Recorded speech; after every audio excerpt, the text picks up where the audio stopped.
buenos días, dominicanas y dominicanos de aquí y de allá. Bienvenidos sean todos a esta entrega de hoy, jueves de Soberanía Popular TV por Cinevisión Canal 19 para todo el territorio nacional y a través de nuestra potente plataforma digital para todo el mundo. Hoy un programa lleno, cargado y estamos dándole seguimiento al caso de Baní, pero muchas informaciones nuevas internacionales. Ocurrió algo en Inglaterra, Reino Unido, ocurrió también una noticia importante en Estados Unidos y aquí usted se informará de primera mano. Jacinto Herrero con nosotros. Así es, buenas tardes, bienvenidos todos una vez más a su programa Soberanía Popular TV. Les prometemos que este jueves 17 de enero del 2018 tendremos un programa súper importante. Gracias y buen provecho, y vamos a mantenerlo informado de todo lo que acontece tanto aquí en el patio como a nivel internacional. Israel, buenas tardes. Buenas tardes a toda nuestra amable teleaudiencia que como siempre nos sintoniza a esta hora del mediodía para hacerle compañía a la hora de almorzar. Ha sonado más que el merengue de Abusadora. ¿Tú te acuerdas del merengue? De tal forma que se informen, escuchen nuestros análisis y se formen una opinión sincera y honesta al respecto de todos los temas que pululan en la sociedad dominicana y, como no, también en la sociedad internacional. Bueno, aquí están los titulares, señores. Se llevaron a Brown, que era el comandante de Baní, fue sustituido, y en medio de descrédito las autoridades civiles, militares, el que pagó la consecuencia fue Brown. Se lo llevaron de Baní. El ministro del Interior dice que el hermano de Buche, que ya está apresado, ya está apresado y había razón para apresarlo. Ese muchacho se implicó a su hermano y ridiculizó las autoridades. Entonces él tiene que ir a dar declaraciones y eso es lo que las autoridades lo han apresado para interrogarlo, a ver cuáles son las declaraciones que tiene que dar, la veracidad y cómo pueden a través de él ser un hilo conductor para atrapar muchos criminales que él mencionó ahí y enderezar muchos entuertos, pero que no se corte la soga por lo más pequeño, ¿verdad? Claro. Porque él habló de dueños de puntos de drogas, de competencia de su hermano, ¿verdad? Habló también de autoridades cómplices, ¿verdad? A nivel policíaca. Habló también de complicidades a nivel de la Dirección Nacional de Control de Drogas. Ahora habló de senador y habló de gobernadora, para que estemos claros, para que cuando digan las pesquisas, como se dice, ¿verdad? De lo hallado en las interrogaciones a este señor, no las digan todas y le hagan todas sus preguntas, que esté su abogado ahí como manda el código, que lo dejen hablar, que él quiere hablar. Todavía va a ir posado y está hablando. Ese sí es verdad que va a haber que darle para que se calle. Oye, se están descubriendo muchos entuertos ahí. Así es. Miren, el Consejo Nacional de la Magistratura aprueba el reglamento y lo publicará a pedido del PRM. Y qué bueno, Jacín, que el PRM está haciendo postura pública en un interés de transparentizar todo lo que se haga ahí, y qué bueno que el Consejo Nacional de la Magistratura lo está complaciendo para que después no se alegue ignorancia. Mira, Juan, yo creo que lo más importante no es un logro del PRM, sino del mismo estamento que tiene como finalidad elegir las altas cortes. Con esto no es que gane el PRM, gane el país, y más el caso principal, que es el presidente de la República Dominicana, que su voto es doble en caso de empate. Por eso creo que, como bien anunciara Participación Ciudadana esta mañana, es importante este paso, es oportuno, hay que evaluar a todos los jueces de la Suprema Corte de Justicia, los que han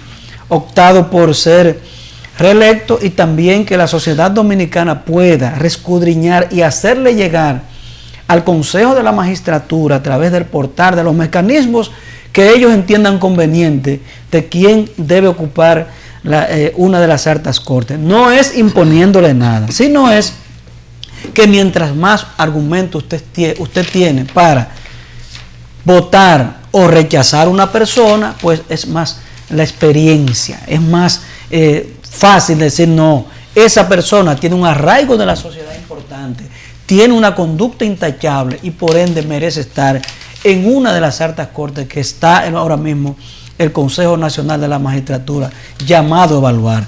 No gana el PRM, gana el país, gana el instrumento que tiene como finalidad escoger todos los miembros de las altas cortes. Mientras más transparencia, mucho mejor. Así que aunque se le pueda ver como que es una parte de principalía del PRM, no. La principalía es del órgano que tiene que evaluar y de velar para que ahí estén personas serias, consagradas y profesionales que vayan a llenar las altas cortes de pulcritud y así tener una transparencia lo mejor posible en todos los estamentos del Estado. Miren por qué la crítica es buena y más cuando se hacen de manera constructiva, y es la filosofía, el fin y el medio de este programa. Nosotros ayer estábamos emplazando a la oposición en estos días en la figura del PRM como partido principal de oposición y también emplazando a Luis Abinader como la figura líder de la oposición. En este día salen unas declaraciones de Luis Abinader acompañada también con esta del PRM que ya así explicó al detalle, pero Luis Abinader se sacudió y habló de varios temas nacionales, habló de lo que está ocurriendo en Baní, habló del déficit que tiene la policía. Creo que fue muy consecuente y eso es humilde de su parte y demuestra condiciones de estadista. Fue muy consecuente con la jefatura de la policía.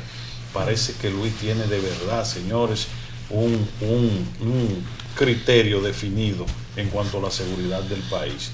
Todo indica que es cierto que ha trabajado el tema, claro, que se ha preocupado por el tema. Todos sabemos que trajo aquí su asesor en materia de seguridad ciudadana, el señor Giuliani, y entregó un proyecto que lo depositaron, creo, en el Palacio Nacional para que el gobierno lo tomara en cuenta. Con estas declaraciones sopesadas, analizadas, con un bien pragmático, pero sobre todas las cosas, con un con un criterio de independencia de lo que es el político aspirando a la presidencia al político en oposición. Y qué bueno, porque nosotros hemos hecho crítica a la policía como institución. Creemos que ahí hay que hacer una reforma profunda, lo reiteramos, pero también le hemos tendido la toalla, la alfombra al jefe de la policía. Fíjate que el jefe de la policía no se ha visto involucrado en su persona en ningún acto, ni de corrupción y mucho menos de criminalidad, como muchos policías, jefes de policía que pasaron por ahí, que a todas luces eran parte fundamental de la ejecución de muchos actos reprochables, que se metieron en el negocio de la criminalidad desde ese alto cargo. Todo el mundo sabe aquí, todo el mundo sabe de los jefes de policía que estamos hablando, y todo el mundo sabe dónde están esos jefes de policía ahora, cuestionados allá en la caverna, en la cueva, a donde terminaron su carrera. Así es que hemos dicho que la Policía Nacional está saturada de trabajo. Aquí lo que hay que trabajar con la sociedad, porque definitivamente nosotros vivimos todos los días de escándalo en escándalo, denuncia en denuncia, y la policía no bien resuelve un caso cuando ya hay 3 más. Así es que esos son los que salen a la luz pública, pero aquí hay cientos de casos diarios que se quedan en la impunidad porque la policía no da, está sobregirada. Aquí todos los días hay como una escuela de delincuencia que va graduando todos los días un grupo ya de delincuentes formados, y la policía no alcanza para poder ponerle control. Aquí hay que ir en auxilio de la policía, pero hay que ir también quitando la contaminación que crea la delincuencia, y eso ya le toca al gobierno central y a todas las instituciones que tienen que ver con el desarrollo de la juventud, del ser humano como ente social. Así es que valoramos esas declaraciones del candidato Luis Abinader, y eso es lo que queremos, una oposición que haga su rol, porque parecería mentira, el PLD se está haciendo su propia oposición. Danilo tiene una oposición más férrea, más aguerrida a lo interno de su partido. Lo dice Carlos Amarante Baré. Mira, yo quiero opinar al respecto de lo que anteriormente acabas de comentar, y sobre todo en la parte de Luis Abinader, que definitivamente ha mostrado un cambio en su forma de hacer política y de dirigirse inclusive. Yo creo que, como en ocasiones anteriores, me parece que realmente él te está viendo, Juan, está viendo el programa, y creo que Jorgito se encarga de mandárselo. Existe la posibilidad de que él esté prestando atención a tus recomendaciones, y me imagino también que ya le tendrá un sustituto a su jefe de campaña, porque el cambio se ha notado muy para bien. Por lo menos lo tiene callado, y por eso no está Luis en una condición crítica. Sí, porque por lo menos lo tiene callado. Ahora, cuando quite a Furcal, entonces estará dando señales de verdad de que anda detrás de la presidencia de la República, porque un proyecto no se circunscribe a lealtades, agradecimiento ni pena, que es lo que creo que él le tiene al final. Pena. Yo ni creo lealtad, que sí. Bueno, lealtad sí, porque entiendo que eso es incuestionable en la figura de un político, y más de Luis Abinader, que preserva a sus amigos de la infancia. Pienso que tiene un criterio de la lealtad, y tiene un criterio también de lo que es el agradecimiento. Ahora bien. Pero lo cambió ya, porque la cosa está saliendo mejor. No sé si lo cambió o no lo cambió. Yo sí sé que lo tiene callado.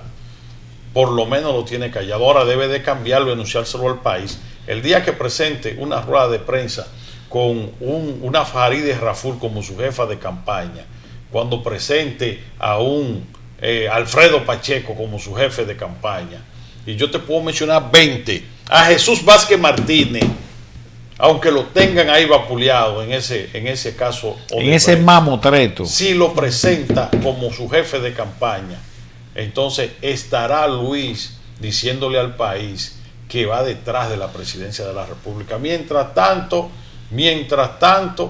ese proyecto siga en manos de este señor llamado Furcal, estará empantanado, con todas las posibilidades de Luis llegar a ser presidente, pero con un ancla, porque no conecta, no tiene condiciones, no tiene presencia, no tiene don de líder político, es grupero, es un tipo totalmente sectario. No sectario, no. ¿Cómo que se llama? Una gente que le hace culto a su personalidad.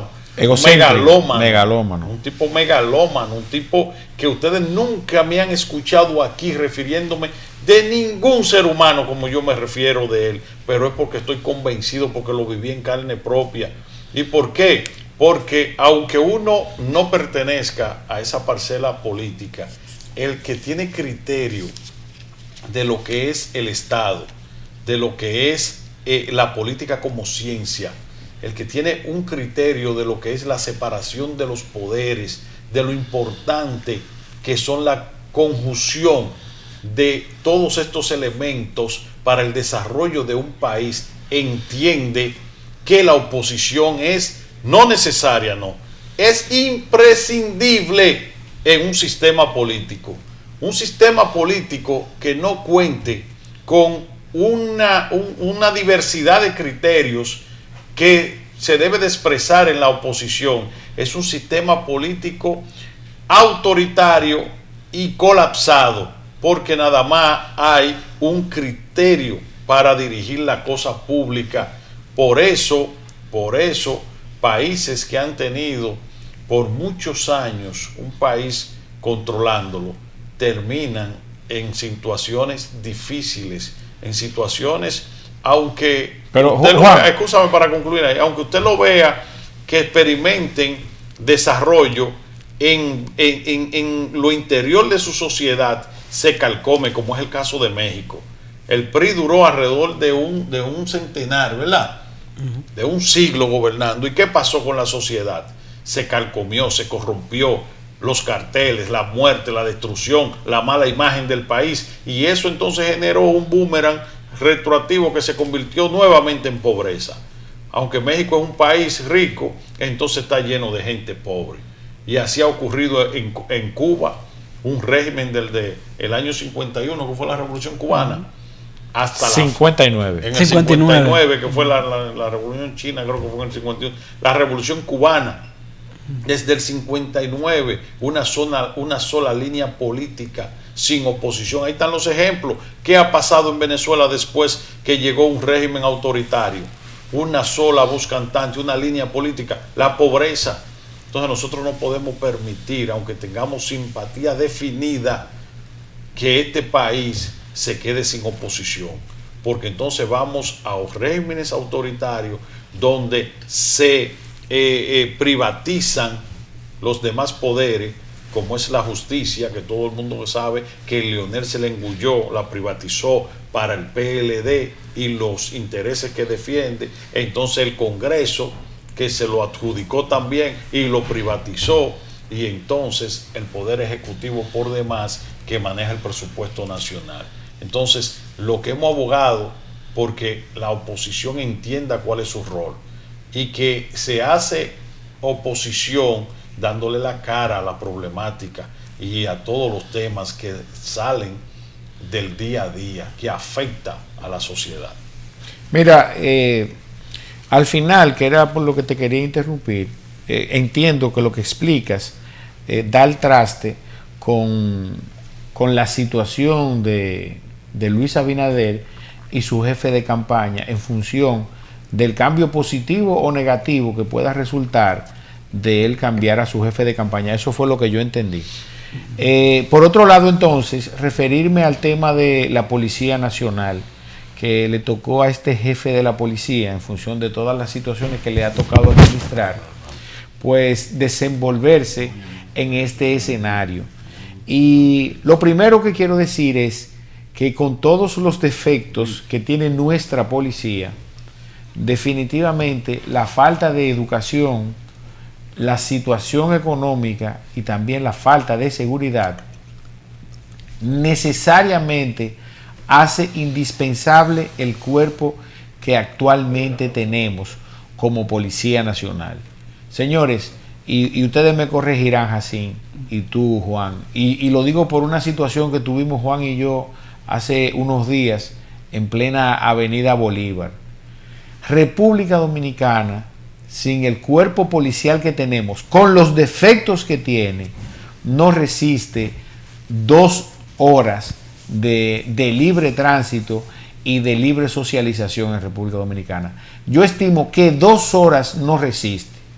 Entonces, en este sentido, debemos procurar cuidar la policía que tenemos, número 1, y segundo, entonces, en la medida de lo posible, ver cómo empezamos a dar esos cambios que se necesitan dar en la policía para que necesariamente nuestra sociedad se sienta segura y se sienta confiada en esa autoridad de orden público. Porque definitivamente, con el desastre que la sociedad dominicana se ha agenciado a sí misma en función de nuestra falta de educación, en función de nuestra situación económica, da al traste necesariamente a que tengamos que vivir necesariamente con esta policía y que no resistamos 1 hora sin ella, Juan. Y tenemos que coincidir que este jefe de la policía es un militar decente. Así es. Un tipo que no ha perseguido a nadie. Nosotros lo hemos criticado duramente cuando hemos tenido que criticarlo. Nunca nos hemos sentido amenazados como otros que mandan mandados, que mandan motoritas atrás, que te dan un metamensaje. Otros que entonces quieren a través de lisonja y de estarte dando prebendas como a comunicadores que le dan armas de fuego, le enganchan militares y también hasta recursos económicos de manera efectiva para comprar impunidad, para comprar silencio, para comprar aliados, para comprar lisonjas. Y este jefe de la policía, nosotros no nos hemos percatado de que ha tenido una actitud semejante en esa dirección. Tipo que coge su crítica, a veces explota como todo ser humano, a veces con razón, otras veces se excede, como el día aquel que se excedió con los medios de comunicaciones. Sí. Eso es normal, es una persona cargada de estrés. Un jefe de la policía, señores, es un ser humano cargado de estrés. Es las 24 horas que tiene que tener el país encima, la seguridad del país. Los jefes de la policía tienen un apartamento en su despacho, sí, donde por ende tienen que tener todos los servicios.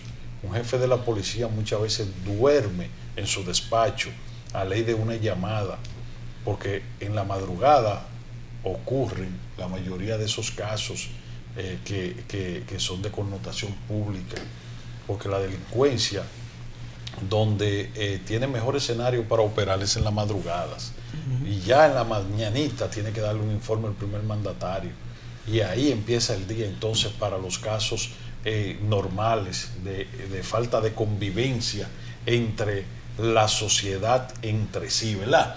Pero entonces arrancan los grandes problemas y graves problemas de asesinato delincuenciales, criminalidad, feminicidio, robo, altos asaltos, atracos, de todo. Componendas internas que se manejan también de ahí, todo, Juan. señor. Entonces tiene también que estar recibiendo al jefe de la policía interna, de asuntos internos, porque tiene que vigilar los propios oficiales que están bajo su mando, porque andan haciendo toda la travesura del mundo, y él tiene que controlar eso a lo interno. Entonces tiene que controlar la administración de los fondos también, porque entonces andan los que tienen puestos administrativos tratando de robárselo. Entonces es un lío del diablo que tiene un jefe de la policía, señores. Vamos a una pausa, cuando retornemos seguiremos aquí hablando, y vamos a hablar ahora del lío que se le sigue armando a Donald Trump, y también del acuerdo Brexit de allá en Brexit, en Reino Unido. Vamos a una pausa, regresamos en breve a Soberanía Popular.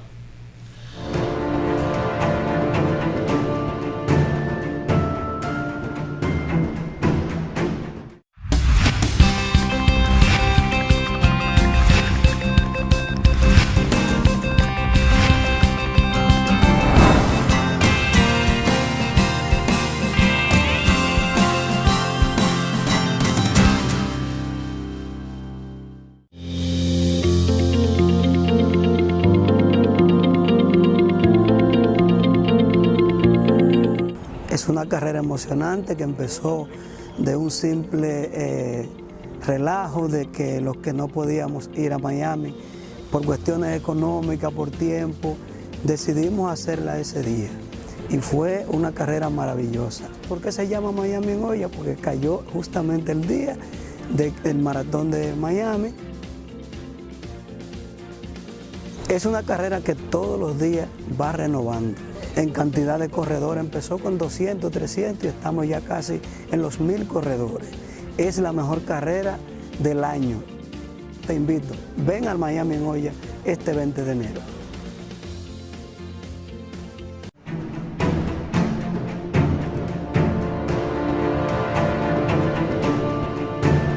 De regreso a Soberanía Popular. Miren, señores, en Estados Unidos Donald Trump tiene el agua caliente. Tiene el gobierno, prácticamente una gran parte del gobierno cerrado. Ya empezaron a sentirse instituciones de orden estatales y federales que no están recibiendo su dinero, como es instituciones como el ICE, que es una agencia importante de los Estados Unidos, y muchas instituciones, el TCA, de la justicia, TCA, y todo lo que tiene que ver ya prácticamente con la empleomanía del gobierno federal. La Casa Blanca tiene un personal menos ahora. Bueno, la Casa Blanca tuvo que alimentarse un personal con la tarjeta de crédito del presidente, y eso no es bueno. Esa señal no es buena que le esté dando la primera potencia del mundo, un país rico, un país que ha dado cátedra a nivel mundial de lo que es organización, de lo que es mancomunidad de los poderes, y de lo que es saber ponerse de acuerdo en beneficio de los intereses norteamericanos. Pero donde está el problema, que radica ahora mismo el problema para Donald Trump, es que la investigación sobre sus conexiones con Rusia siguen, óigame bien, caminando a pasos de Félix Sánchez.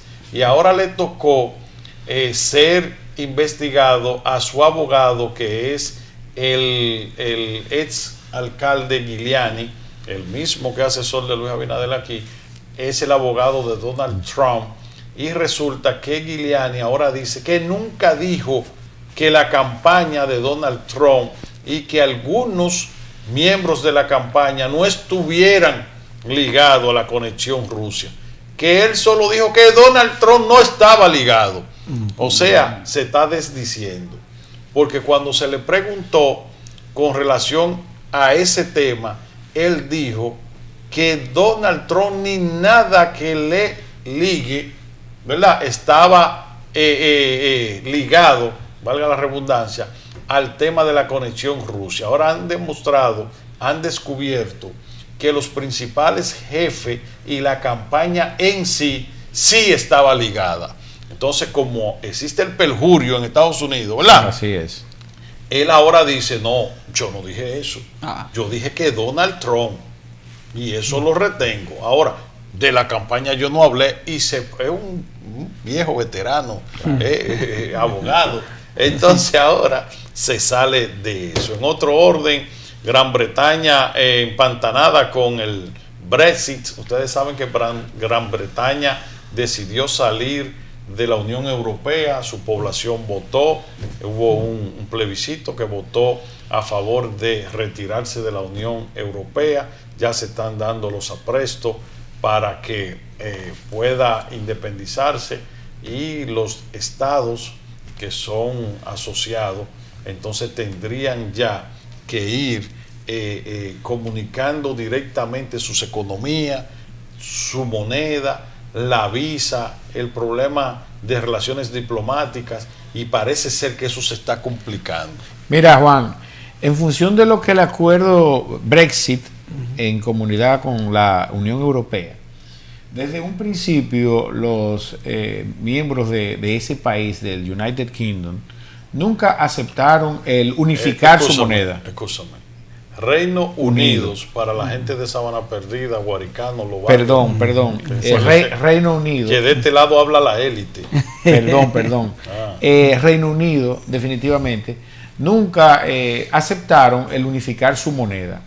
No así en el caso de los temas relacionados con la comunidad europea en términos migratorios. Con la visa Schengen, dependiendo del país que la emitiera, tú podías pisar ese país y ya con tu visado te podías mover en toda Europa. Ahora bien, en el caso del rompimiento del Brexit, además de todos los temas económicos que envuelven al Reino Unido con los demás países de la Unión Europea, ellos quieren tener control de su frontera en sentido general, tanto de lo que entra como mercancía como de lo que sale en términos comerciales. Y en términos migratorios, también tener control de todos los ciudadanos que entran y de todo lo que sale, por varias razones. Primero, por un tema de seguridad y la situación que está viviendo Francia y gran parte de toda Europa, donde también se incluye España. Y que además, y aquí quiero hacer un alto, porque la gente habla de globalización así, y tú, Juan, sin entender que lamentablemente el concepto de globalización que se esperaba suponía que el planeta era una aldea global donde todos nos podíamos o llegaríamos a movernos libremente. Y lamentablemente ese concepto teórico de la globalización se ha quedado solamente como un concepto mercadológico del manejo al mismo tiempo de los mercados. Pero y de los mercados económicos en términos financieros y de los mercados de producción en términos de bienes y servicios. Solamente el dinero y los bienes y servicios tienen pasaporte para cruzar cualquier frontera, no así los seres humanos como tal, Juan. Pero hay un aspecto también político. Así es. A la primera ministra Theresa May se le ha armado una crisis política en el país y dentro de su gobierno. ¿Por qué? porque ella necesita 432 votos de las cámaras, ambas, de representantes y también de los lores. Entonces hay una situación, ella solamente alcanzó 202 votos, pero lo peor es que dentro de los votos que le faltaron hay 118 votos de su partido votos de censura que le votaron en contra. Entonces ahora se le ha convertido a la primera ministra este tema de la separación de la Unión Europea en un conflicto prácticamente a lo interno político en el ambiente opositor y en el ambiente de su propio partido. Así es, yo quiero cambiar ahí mismo, siguiendo en el ambiente internacional, dos temas. Primero, no sé, porque no llevo las estadísticas a mano, que una Cámara de Representantes, en el caso de los Estados Unidos, controlada por los demócratas, la presidenta Nancy Pelosi ha llamado al presidente Donald Trump a suspender el discurso de la unión, que ellos llaman allá, que es como la rendición de cuentas.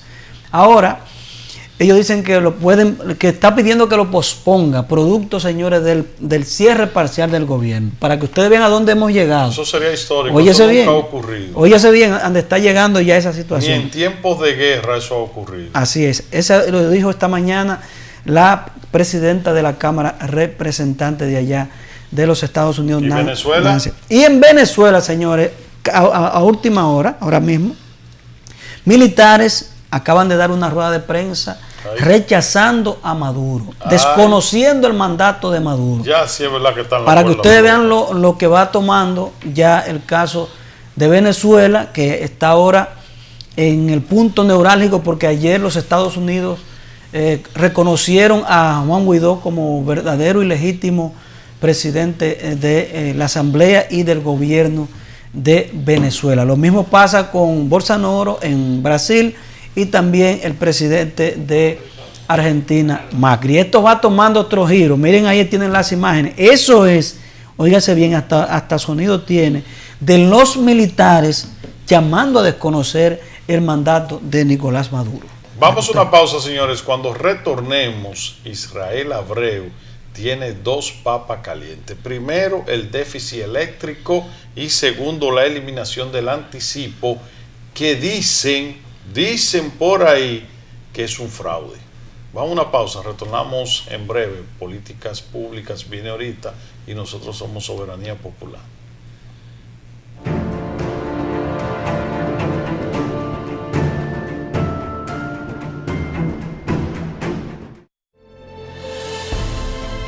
El hombre la valora, no la humilla. El hombre la admira, no la entristece. El hombre la ama, no la golpea. Detener la violencia contra la mujer también es cosa de hombres. Ministerio de la Mujer, Presidencia de la República. Mi gente, para todo hay una hora. Y ahora, para sacar la basura, también hay una hora. Si quieres que tu calle esté limpia y sin vertederos en las esquinas, ponte pa' esto. Saca la basura en fundas que estén en buen estado. Amárralas, colócalas a la hora que le toque a tu sector, frente a tu casa. Giovanni, en nuestro barrio es entre 6 y 8 de la noche que se saca.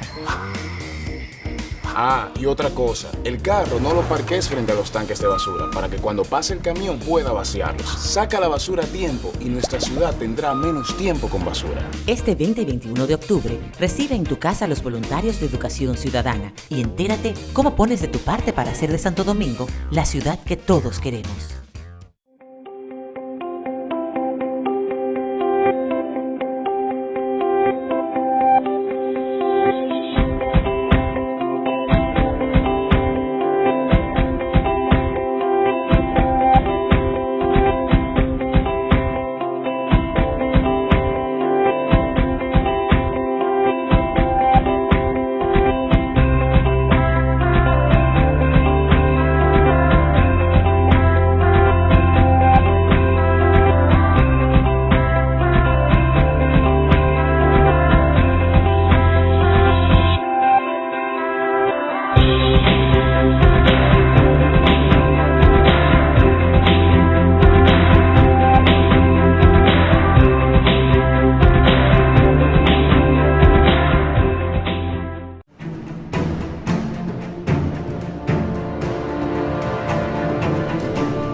Seguimos aquí, señor, en Soberanía Popular TV. Lo prometido es deuda y Israel Abreu tiene un tema muy importante para sus economías, tanto en el ambiente eléctrico como en la política fiscal. Israel, usted tiene el bate en las manos. Gracias, así. Mira, quería comentarle, como anteriormente había Juan anunciado, primero, hablarles del déficit eléctrico. Estos números todos los años son esperados para ser analizados y además entonces verlos en perspectiva en función de lo que va a ser el futuro de ese déficit que año tras año hemos ido acumulando. Pero para que ustedes tengan una idea, el déficit eléctrico para el año 2017 fue exactamente de 260 millones de dólares.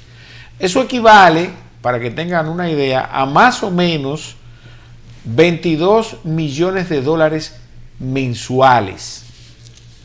Ahora bien, para el año 2018, ese déficit que en el año 2017 fue de 260 millones de dólares, para el año 2018 se elevó a casi 500 millones de dólares.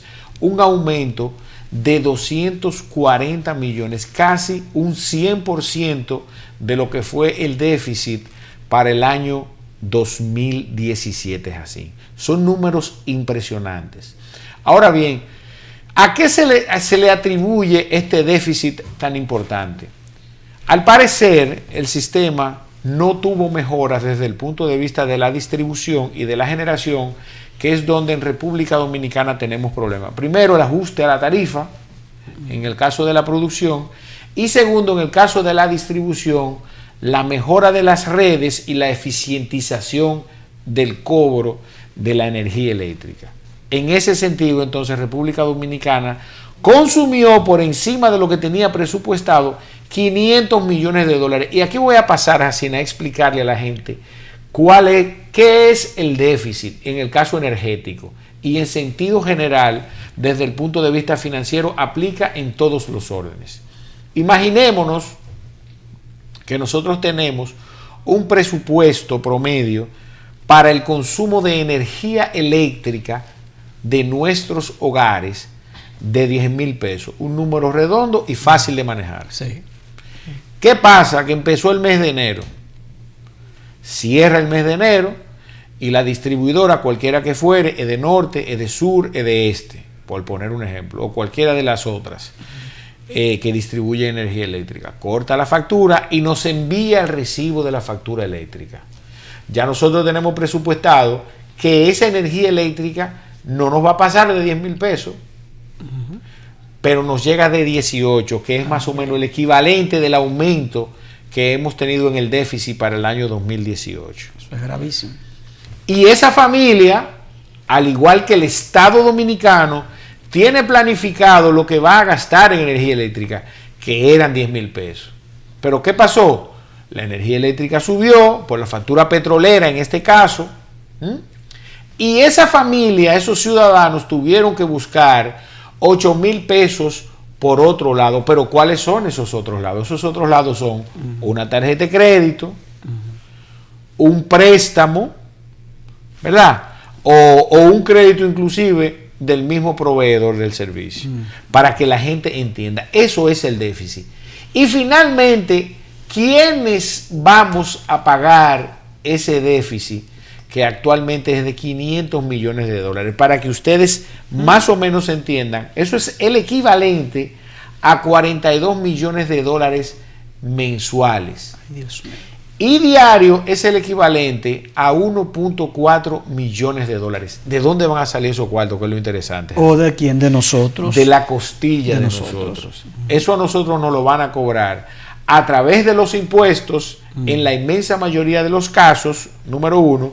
Y número dos, entonces, a los ciudadanos que de manera organizada pagan su servicio de energía eléctrica mensualmente. Por eso pagamos, quienes pagamos energía eléctrica, una de las energías más caras de toda la región y lamentablemente la más deficiente. Yo creo que aquí llamar la atención del señor Rubén Bichara, se hace inminente que Punta Catalina empiece a operar. Y que empiece a operar, como bien ha dicho el gobierno de la República Dominicana, una licitación tan cuestionada, que empiece a operar y empiece a operar bien. Y que ese beneficio que tanto ha hablado el gobierno de Punta Catalina se refleje en la factura de todos los dominicanos. De nada nos vale que Punta Catalina esté allá en Baní encendida y nosotros veamos incrementada la factura eléctrica cada día más. Así es. Entonces, es un problema que tiene que encarar el gobierno de la República Dominicana ahora mismo. Una de las justificantes que expresa el gobierno, con toda razón, fueron los aumentos que en más de los primeros 7, 8 o quizás 9 meses del año pasado, el precio del barril del petróleo se mantuvo bastante alto y que en lo adelante se estuvo reduciendo. Concomitantemente con eso también expresan las autoridades del gobierno y de la administración de la CDE la diferencia cambiaria, que para este año el presupuesto fue hecho sobre la base de $53 pesos por dólar, y que afectó directamente el costo de la energía eléctrica. Entonces, en ese sentido, Punta Catalina debe empezar a operar.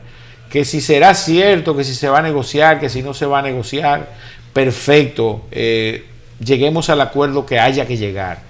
Pero definitivamente República Dominicana necesita un servicio eficiente, lo menos costoso posible, y que colabore no solamente con la vida normal del ciudadano, sino también con el sistema productivo nacional. Se hace inminente la entrada en operaciones de la planta Punta Catalina. República Dominicana no puede seguir dándose el lujo de gastar anualmente $500 millones que se necesitan para la salud, para la educación, para la vivienda, para la seguridad ciudadana. Oigan, un presupuesto de $500 millones, así para que tú tengas una idea, resuelve el problema de seguridad ciudadana aquí durante los próximos 5 años fácilmente. Ese monto, si lo transcribimos a pesos, estamos hablando de casi 25,000 millones de pesos. Así que tenemos que poner énfasis en eso, que la Punta Catalina empiece a operar, esperemos en Dios, en los primeros 3 meses de este año, y que cualquier negociación, bueno, que se llegue a un acuerdo que sea salomónico y que dé al traste con el desarrollo de la ciudadanía. ¿Sí? Una cosa, Israel, tú que manejas el tema más que yo, imagínate que lo que soy un analfabeto en ese sentido. ¿Cómo entonces? No creo. Bueno, te estoy diciendo porque desconozco ciertos términos importantes del área energética, aunque lo tengas así un poco desorganizado. Lo que quiero saber, el gobierno pautó tanto lo que va a hacer con Punta Catalina, que es vender una parte y tener ellos una parte. Con el presupuesto también ese déficit está incluido ahí. ¿Cómo es eso? Mira, el déficit se registra todos los meses. Ahora, el resultado del registro de ese déficit es pagar la factura petrolera en función de ese déficit. El déficit se genera porque el costo de la energía eléctrica y la producción de la energía eléctrica genera el déficit. Y mensualmente el Estado tiene que irlo pagando por los medios que tiene. Claro, deben ser inclusive previstos en el presupuesto del año anterior, porque se prevé. Ahora bien, si está previsto que para el año 2019 Punta Catalina va a entrar en operaciones, ese déficit está supuesto a desaparecer. Pero más aún, y más importante aún, es que si el negocio de Punta Catalina se lleva a cabo, y esto cualquiera que tenga sentido común le va a dar aquiescencia, o sea, me va a dar la razón, República Dominicana se puede quitar cerca de 2 o 3 mil millones de dólares, que fue lo que nos costó Punta Catalina en el proceso de negociación. Por poner un ejemplo, ya es conocido por todos así, que Punta Catalina costó alrededor de 3 mil millones de dólares. Y que si en un proceso de negociación Punta Catalina es rentable a mediano y largo plazo, existe la posibilidad de que nosotros podamos vender Punta Catalina en 4.000 millones de dólares. Nos quedamos con la mitad y vendemos la mitad por 2.000 millones de dólares. ¿Tú sabes qué va a pasar? Que esos 2.000 millones de dólares, si se hace el negocio adecuado, ¿no? Sí. Que se va a pagar por el 50% de Punta Catalina, entonces se tome para amortizar deuda. Claro. Entonces eso le da un respiro al gobierno por ese lado. Y inclusive nos pone en una mejor posición financiera frente a los organismos de préstamos multilaterales y el Fondo Monetario Internacional, el Banco Interamericano de Desarrollo, el Banco Mundial. Entonces, en ese sentido, el escenario con la entrada en operaciones de Punta Catalina, primero, nos pone en una buena posición al respecto de eliminar ese déficit que actualmente tenemos. Y segundo, desde el punto de vista de la comercialización del negocio de la energía eléctrica, lo que representa Punta Catalina, también podemos resultar beneficiados con esa venta. Además de que podemos obtener un beneficio adicional desde el punto de vista de lo que nos costó hacerla, en función de lo que podemos conseguir vendiéndola. Así que a la gente de la sede, a Rubén Bichara y a todas las sedes que pongan, y al gobierno en sí, el mayor esfuerzo posible, porque no es posible que estemos tirando para arriba 500 millones de dólares. Bueno, mientras tanto pagando luz, un servicio que no llega, inestable y entonces bastante caro. Mira, por otro lado, Jacín, se anda comentando por las redes sociales y por una gran mayoría de los periódicos de República Dominicana que la Dirección General de Impuestos Internos le eliminó los anticipos a las micro, pequeñas y algunas medianas empresas. Señores, esta aseveración, estas declaraciones la dio el señor Toca Simó en una de sus exposiciones del Ministerio de Industria y Comercio. Lamentablemente, unas aseveraciones cargadas de falsedad. Y les voy a decir por qué. Él a lo que se dirigió específicamente fue hablar del proceso, del programa simplificado de tributación, el PST, que es un programa por todos conocidos. Ahora, ¿de qué se trata el PST? El PST es un sistema de tributación, como anteriormente comenté, en donde los contribuyentes, tanto personas físicas como personas jurídicas, se acogen a ese sistema y la Dirección General de Impuestos Internos, en función de su nivel de facturación, en el caso del PST por ingresos o en el caso del PST por compra, estima un monto de impuestos sobre la renta y de ITEVIS, y ese monto se lo divide en 4 cuotas para que la gente entienda. Claro, tiene un beneficio. ¿Cuál es el beneficio? Bueno, le elimina una serie de procesos burocráticos que se generan diaria y mensualmente en cualquier empresa, grande o pequeña que sea. Y eso le reduce la carga económica en función de que no tiene que tener necesariamente un profesional mes tras mes ahí, sino que emiten un recibo cada 3 meses y el contribuyente va y lo paga. Ahora, eso no es nuevo.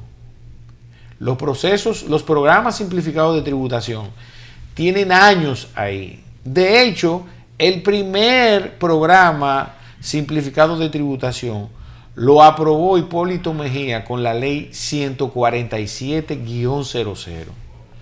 Entonces yo no sé quién fue que sacó de contexto esa información, pero es un somero disparate.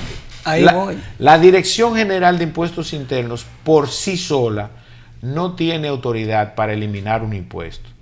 El anticipo de impuestos sobre la renta está creado en el Código Tributario de la República Dominicana, Ley 1192, en el artículo 314, es donde está establecido. Y dice inclusive el método para el cálculo. No obstante eso, definitivamente, en el caso del proceso simplificado de tributación, y aquí te paso la palabra, Jacín, el contribuyente no tiene opción al respecto de si tuvo alguna pérdida. Si usted tuvo pérdida y se acogió a un proceso de tributación simplificado, ya sea por ingresos o por compra, el pago que usted realiza, independientemente de que tenga pérdidas o no, es un pago único. Y lo otro es que cuando usted pasa los límites de ambos procesos, por ingreso o por compra, automáticamente se sale del sistema. Y tú sabes, bueno que tú lo digas, ya que estamos casi yéndonos ya terminando el programa, ¿de dónde entonces sacan eso? Que las MIPYMES se flotaron las manos, creo que ayer o antes de ayer, celebrando esa bonanza que venía, de que era alrededor de 8 millones de dólares, de 8 millones de pesos que iban a tener ese beneficio del anticipo. Mira, yo entiendo que el señor Tocasimo fue sacado de contexto, porque vuelvo y te digo, los programas simplificados de tributación siempre han existido. Pero Impuesto Interno no ha dicho nada. No, porque no puede decirlo, porque es que siempre ha existido. Me parece que fue sacado de contexto, porque siempre han existido, y vuelvo y te digo, las MIPYMES, las micro y pequeñas empresas, no, en ocasión de que tengan pérdida en un periodo, lamentablemente van a seguir pagando. No tienen el beneficio de deducirse pérdidas. Ahora sí tengo que decir que hay sectores específicos, como es el agropecuario, que no pagan anticipo de impuestos sobre la renta, pero eso lo establece la ley. Yo creo, Israel, que tendrá que buscar otro espacio en el programa para aclarar bien esto, porque las MIPYMES están muy contentos con esa decisión. Señores, será hasta mañana cuando seguiremos siendo Soberanía Popular TV y nosotros les damos las gracias por escogernos. Buenas tardes y buen provecho.